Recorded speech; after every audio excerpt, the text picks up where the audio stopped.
నేను అధికారులకు ఆదేశాలు ఇస్తున్నా. మనకు బల్కంపేట్ నేచర్ క్యూర్ హాస్పిటల్ ఉన్నది అధ్యక్ష, రోసయ్య గారి ఇంటికి కాస్త దూరంలో ఉంటుంది నేచర్ క్యూర్.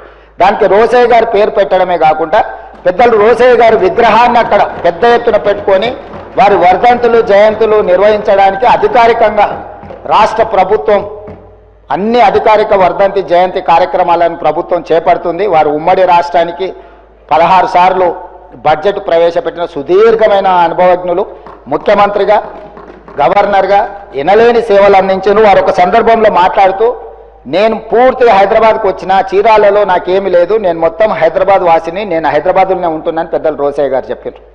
వారి పట్ల మా అందరికీ ఇక్కడ ఉన్న సభ్యులకు ఇంక్లూడింగ్ మా పెద్దలు దామోదర రాజనరసింహ గారికి ఇక్కడ ఉన్న మిత్రులకు ఎవ్వరికి కూడా భిన్నాభిప్రాయాలు లేవు. రోసయ్య గారు చేసిన సేవలకు గుర్తింపుగా మనకు బల్కంపేటలో ఉన్న నేచర్ క్యూర్ హాస్పిటల్కు రోసయ్య గారి పేరు పెట్టడం ప్రకృతి వైద్య చికిత్సాలయం. వారి వల్ల ఇక్కడ ఆర్థికంగా ఆరోగ్యపరంగా ఎవరు వెళ్ళినా కూడా పెద్దలు రోసయ్య గారిని స్మరించుకునే విధంగా వాటికి పేరు పెట్టడమే కాదు, రోసయ్య గారి విగ్రహాన్ని కూడా అక్కడ పెట్టి ఒక మంచి అభివృద్ధి కార్యక్రమాలు చేపడదాం. నేను ఇక్కడి నుంచి అధికారులకు ఆదేశాలు ఇస్తున్నా.